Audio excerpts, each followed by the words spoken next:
Hey guys, this is Eve. Thanks for tuning into my YouTube channel. This channel is dedicated to exploring various topics in the metaphysics and looking at them from a very occult standpoint. I like to tell people that my videos are for a very small fraction of the world's population. They're referred to in the Bible as the 144,000. Okay, so these are people that have Rh negative blood.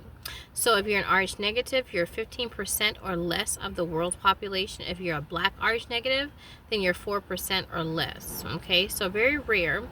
I want to talk a little bit about, some things that have been coming to me lately or what have you, and things I feel like consciousness has to kind of get off, right? I have to get off of my brain in order for me to function in a more grounded type of sense, but it's so difficult to be grounded with a lot of the different attacks and things like that I'm dealing with, especially being stalked. I'm being stalked relentlessly, and it's starting to affect my livelihood and that type of thing. And I'm trying to kind of just be above the fray and just be like, you know what, I mean, if people feel like they have to do that, then by all means go ahead and do what you need to do. Type of thing. Some people are just like, I don't know, I really just don't understand it, but it is what it is. I feel like, hey, I'm a nobody, right? What's the use in targeting me? But I feel like when people target me, it's like I really do feel like somebody, and I'm very much depleted of ego. And so when people actually have to go out of their way to fuck me over, I'm like, oh, maybe, I'm the shit. But anyway, with that being said, I wanted to talk a little bit about Christ and Christ energy, because of the fact that I'm working with a lot of souls right now. I wouldn't say a lot per se, but I'm working with some souls right now that are, I guess what you would say, what's the word? With this particular, the energy that's coming to the planet, whatever the case is very difficult to actually integrate, because we are dealing with a lot of different celestial energies that are being, the planet is being hit with a lot of celestial energies that are hard to integrate, even for myself. You see what I'm saying? I'm a very super psychic, whatever you want to call it, clairvoyant, or whatever the case is, but even with my clairvoyance and my knowledge, is very difficult sometimes to integrate a lot of the energies that are permeating the planet right now. Okay, so like for example with Lilith and Libra, I want to say is Lilith will be in Libra until March of 2025. And so many of you, if you follow my videos, you know that I have my Lilith in Libra. My natal chart has Lilith in Libra. And also, I have my moon and my Venus in Libra. Okay, so this represents what you would call a quote-unquote split personality. So Libra is about, of course, I've said this before, justice. It's about refinement. It's about beauty and aesthetics and that type of thing. It's about relationships and the balance of relationships. Whereas Lilith perverts those energies. So it's using beauty to, get certain things, to actually wreak havoc, to destroy people's relationships. Lilith is used to, Lilith and Libra is perverted justice. It's not just an eye for an eye, it's an eye for both of your eyes. It's not a tooth for a tooth, it's a tooth for all the teeth in your mouth. Okay, so these particular energies on the planet right now affect people like me more so than others.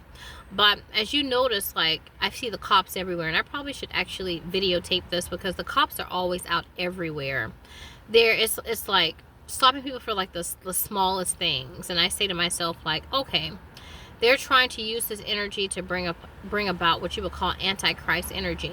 Okay, so they're really trying to create what you would call a whole lot of loose suffering on the planet using a lot of Lilith energy. Now, one thing I want to get straight here is that Lilith energy is not energy that's just to destroy. Lilith can be used to heal people. In fact, I like to use my Lilith energy, I really feel like I would use it to destroy if need be, but I use my Lilith energy to heal people.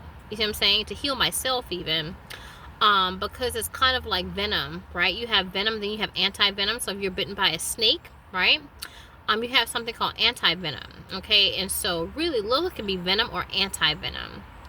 And so this type of I guess what you would say, energy in my natal chart can assist other beings. And in fact, people that I have contracts with, people have contracted with me for this Lilith and Libra placement that I have in the natal chart. Okay. But the natal chart and, the celestial bodies or whatever that are governing the planet right now, you guys know that I study Vedic astrology, and Vedic astrology reflects the actual placement of the celestial bodies, whereas I guess you would say Western astrology is off by about 23 degrees. And so this is the whole reason why we suffer and why we die, because they have actually skewed the placements of the celestial bodies to create, pain and suffering and that type of thing, and a lack of integration. Okay. But the stars were aligned the way that they are in the sky in terms of Vedic astrology, then we wouldn't really suffer, and really, to be honest with you, we wouldn't really die.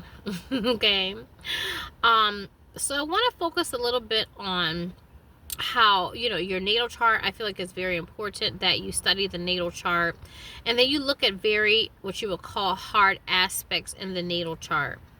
Hard aspects are going to looking and analyzing and meditating, I should say, on your hard aspects is going to help you to weather the storm, so to speak. You see what I'm saying? And it's very difficult to do so because of the fact that when you have hard aspects, it's like I guess what you would say, like a war is happening within your being, so to speak. You know what I mean?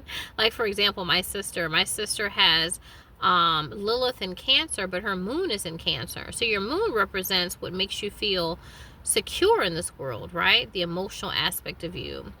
And so Cancer is about emotions. It's about mothering and that type of thing, right?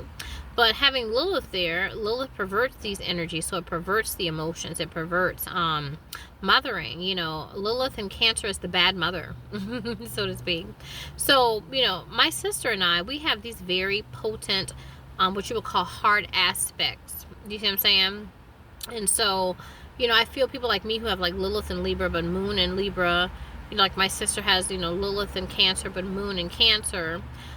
These are just placements that are placed on the hearts of the 144,000 because they know that it's very difficult to integrate these energies. Okay. And so if you're looking into your natal chart and you're having like issues mentally, physically, or emotionally, I feel like it's important to look at your hard aspects. To look at your, what you call, quote unquote, squares in your natal chart. Like me, I have Jupiter and Saturn in Virgo. So there's a part of me that's really messy, or there's a part of me that's really clean. You see what I'm saying? And so having that and integrating those two things is like trying to fit a square into a circle. And so the 144,000 have been given these, what you would call, difficult natal charts.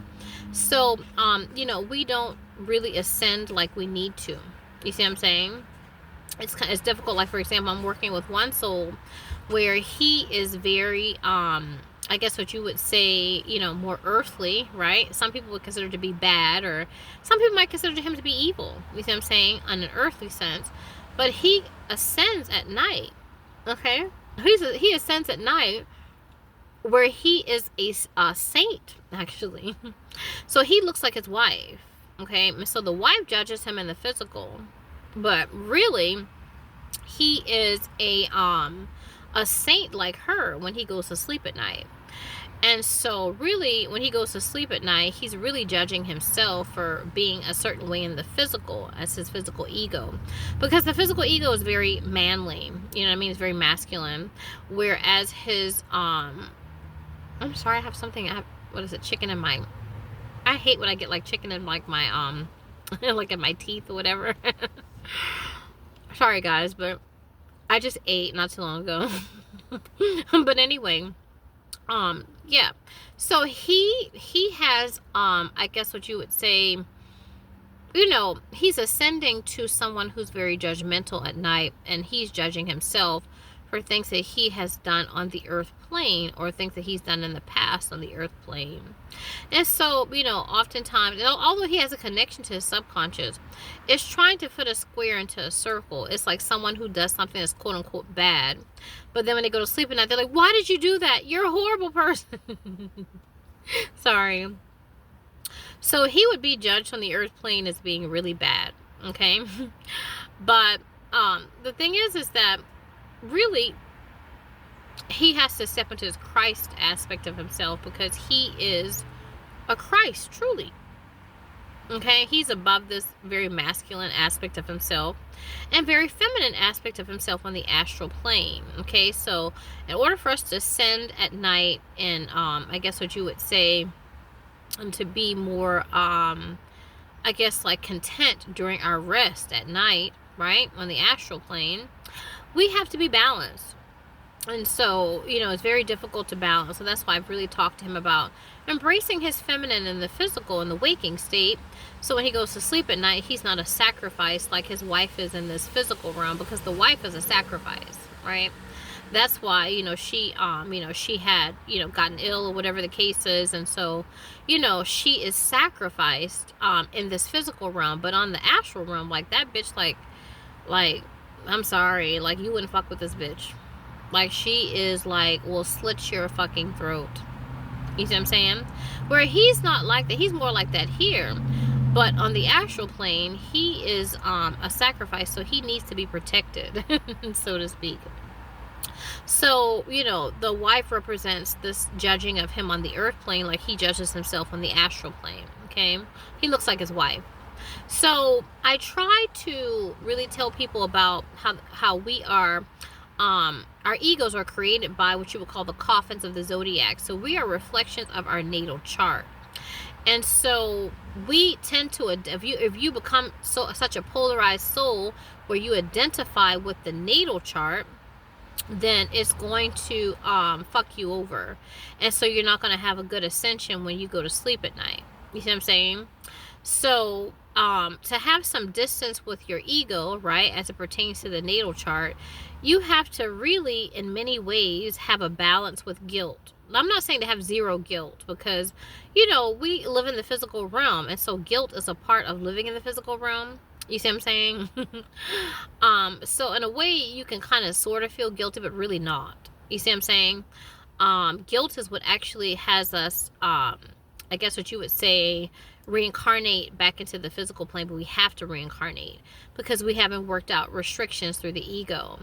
But if you were above the natal chart, right, which is in your Christ energy, above good and bad, left and right, up and down, male, female, whatever the case is, you know, whatever it is, then you're in touch with your Christ energy. So you will come to discover that the things that you do in this life are based upon your natal chart. Okay? They're based upon your natal chart. It's not that you're really bad or that you're really good or others are really bad or really good. It's the fact of your natal chart. Like my natal chart, like I was born with a balsamic moon. So the balsamic moon is a very small slither of the moon, right? It was visible when I was born.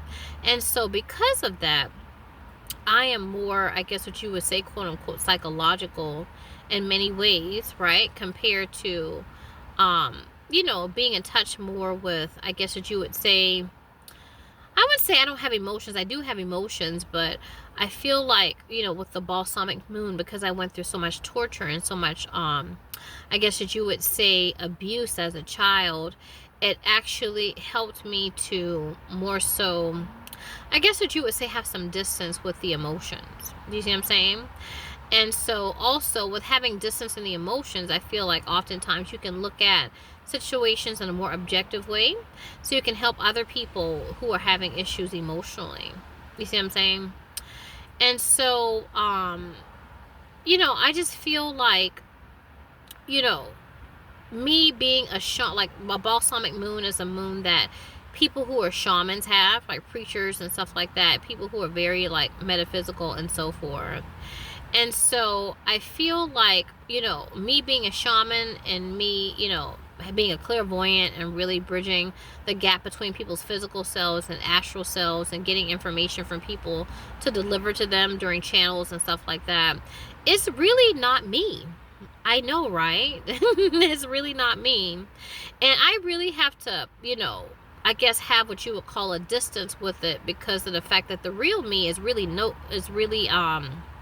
identified with this, I don't know, this quote unquote preacher type person. You see what I'm saying? You know, I mean, I'm really not that. You see what I'm saying? But it's according to the natal chart, according to the fact that I have that Pisces ascendant. Pisces is like the one that's connected more to the subconscious aspect, right? So I have a Pisces ascendant. I have a lot of Scorpio. Scorpio is also a water sign like Pisces, and so it really involves a lot of, I guess what you would say, occult and occult information and seeing the root of things. Okay, so I can get identified with that and say, oh yeah, that's me, but really that's not me. I'm just somebody who witnesses this ego that was created, right?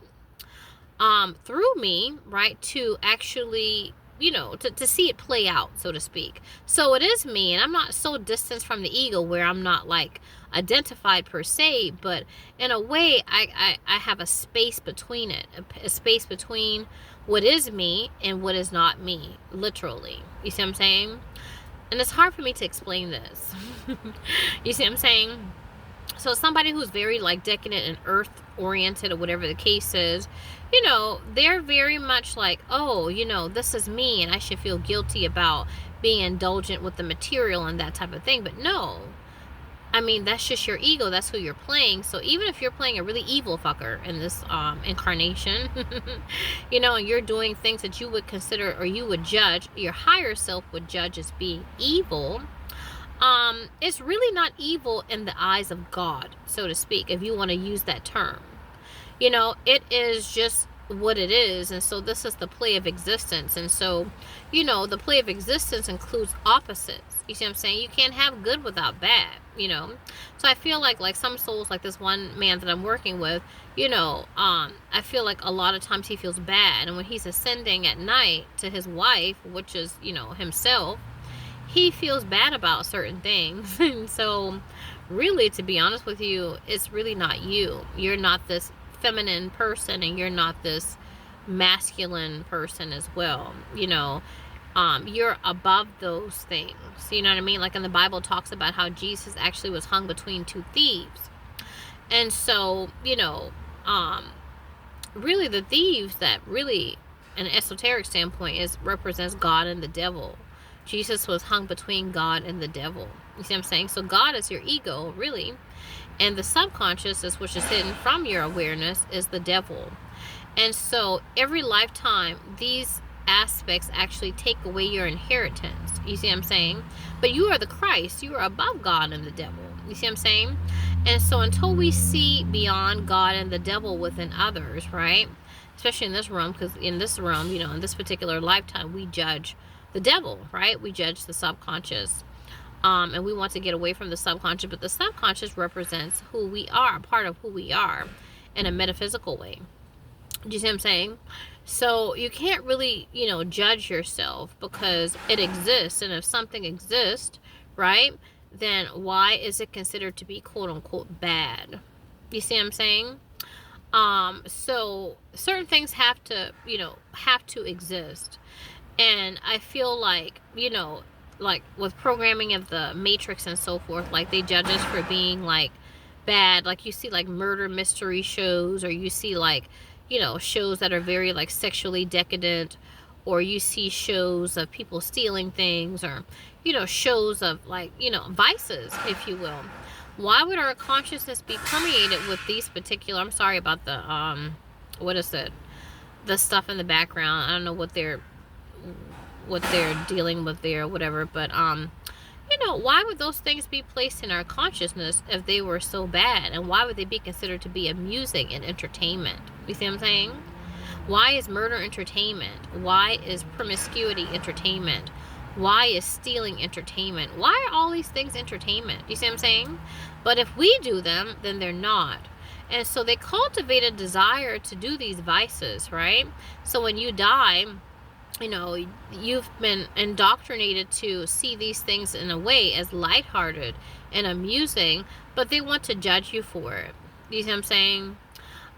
They want to judge you for feeling the way that you want, the feeling or wanting to do the things that your consciousness is permeated with. You see what I'm saying?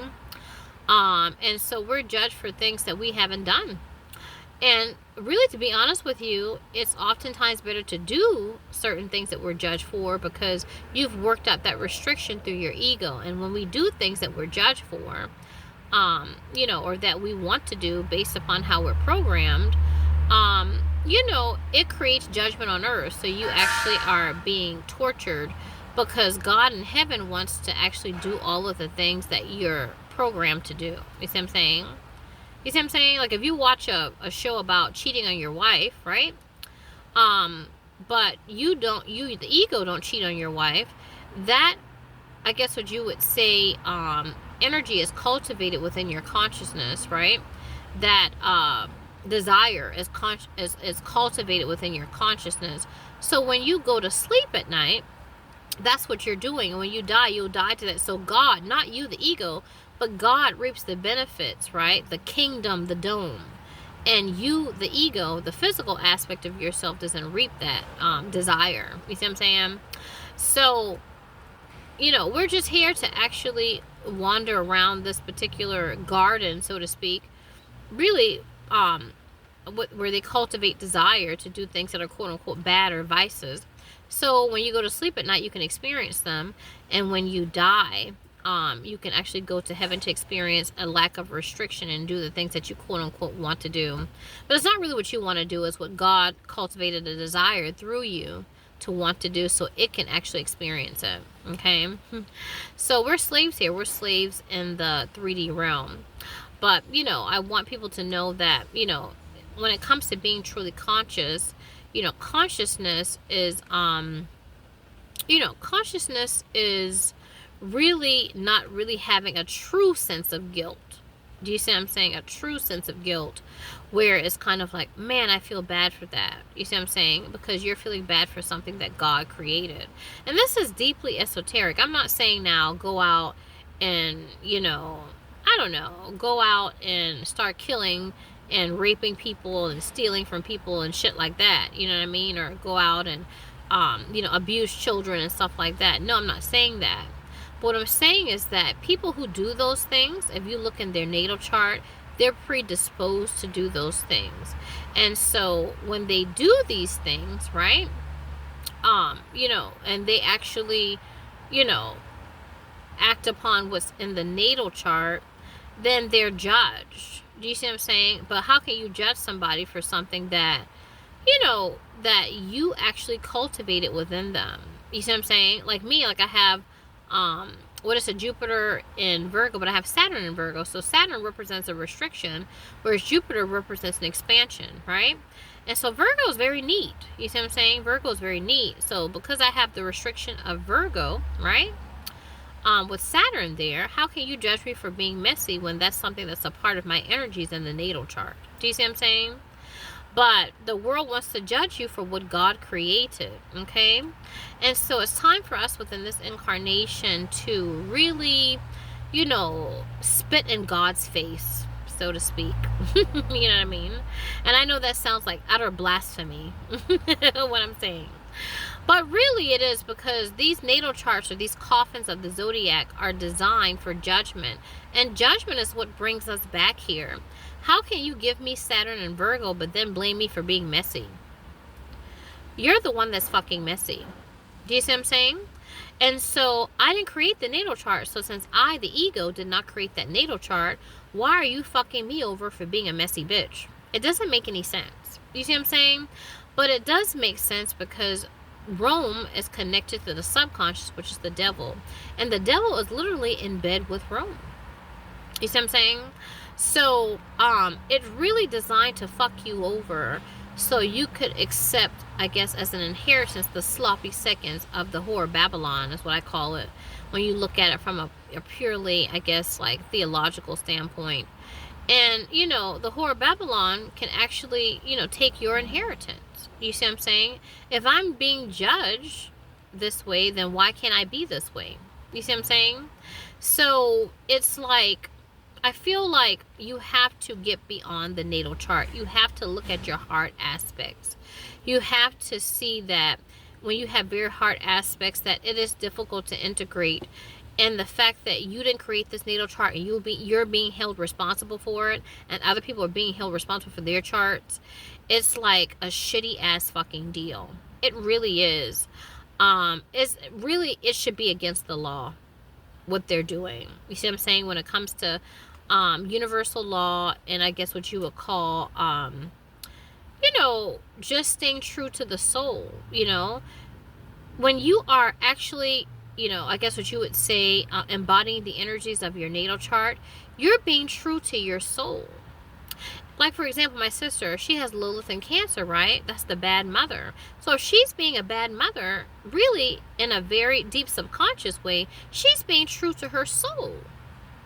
That's in her chart. That makes up that's a part of her genetic blueprint.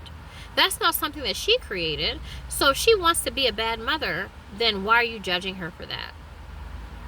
And why are you giving her a placement where it makes her feel emotionally stable to be a good mother? Well, the deep subconscious aspect of her is to be a bad one. You see what I'm saying? So we have to look at these things and look at the parasitic elite and look at how they're unleashing a lot of energies on the planet to convict us and to make us feel bad about ourselves and to make us feel judged for something that we did not create. The ego did not create the chart. So why are you judging the ego? It sounds like bullshit, doesn't it? So I want to say, focus on integrating and focus on, looking at if you're having issues with, family members, or you're having issues with other relationships and stuff like that, even co-workers, or just like in day-to-day, just like casual acquaintances or what have you. If you can, looking at the natal chart of that other person in your chart helps you to understand your energies to where there's a conflict of interest. And I feel that when people can look at their placements and really see, like, the genetic their genetic blueprint of the soul and how they were, constructed, it helps to I guess what you would say, loosen the natal chart aspects. And so, like, for example, if somebody's being a bad mother, or I don't know, whatever the case is, like with my sister, it's like, oh, she has Lilith and Cancer. So this is a part of her energies. And so, yeah, I may disagree with what she does in terms of rearing children or how she responds to children, or whatever the case is. I know that that's not a part of the real her, which is above God and the devil, above the natal chart. You see what I'm saying? It's actually, she is a Christ, really. And so she really, the true her is not this natal chart. So for her, like for my sister to know this placement, and for me and others to know her placements within the natal chart, really helps to soften the aspects. And it really helps to, I guess what you would say, neutralize karma. You see what I'm saying? So, karma is very difficult. And I've been working a little bit with karma lately, and working with, a family or what have you that I'm working with in my I guess what you say, contracts and stuff like that. And how, there's a lot of karma involving the family. And so the thing is that, like with clairvoyance that I've been sought, like I've been sought, as a clairvoyant or whatever the case is on the astral realm by, a member of the family or whatnot. And so I have access to a lot of the energies in the family. I say to myself, like, knowing, a lot of information helps to soften things. You see what I'm saying? Know thyself. When you know yourself or whatnot, you're like, oh, that's so-and-so's placement. Even if you have to kind of, put them up as a reminder, and just kind of like put notes to yourself as a reminder of who you are until you actually gain mastery of that particular placement. I feel like that's a good way of overcoming obstacles that you face with one another. You know what I mean? And so once you can see the Christ in everyone, and not just in everyone, but the Christ in yourself, it's not to say that you won't get mad, you won't get angry, you won't judge, because we're in the physical realm. This is a realm of judgment. Judgment is everywhere. It's everywhere. Like, go to the grocery store, go to the mall, like, go wherever, go to the barbershop, like, you'll hear judgments. This is good, this is bad, I like this, I hate this. This is the realm of judgment, which is hell. So you're going to judge, but when you do have your judgment, whether it's towards yourself or others or things or whatever the case is, you will have a sense of detachment that will loosen, or what you would call soften, the placements, so you're not creating a whole lot of karma for yourself and for other people. You see what I'm saying? So I think that's pretty much all I want to say to kind of get that off of my chest or whatnot. You know, I'm going to go back to my stalking. Affecting my livelihood and that type of thing in the Matrix. But, you know, when light comes here, they always want to destroy that light. You know what I mean? And some people have said, you know, for the things that I know, I will be judged. And so I really just don't care, because your judgments mean nothing to me, actually. You know, because of the fact that only God can judge, or what have you. And so I'm God. And since I'm God, I'm not going to judge anything, right, that I, as God, did not create. You know what I mean? So I leave judgments to the Creator and not the one that is the creation. Okay? So I think that's pretty much all I want to say about this, guys. And, you know, hopefully you be kind to yourself and you be kind to others. And looking at yourself and understanding yourself and really taking a good look at yourself, and to know that you are beautiful. Anything in your chart that's good, anything in your chart that's bad, anything in your chart that's in between, okay? Because it's guilt, which is what actually gets us, you know, reincarnated back here into the Matrix, where we have to work out restrictions. And so, you know, that's unfair, because I am who God created me to be. And so therefore, since I am God, what God created me to be, I should not be judged for that. Okay? So I think pretty much that's all I want to say, guys, and I will see you in my next video.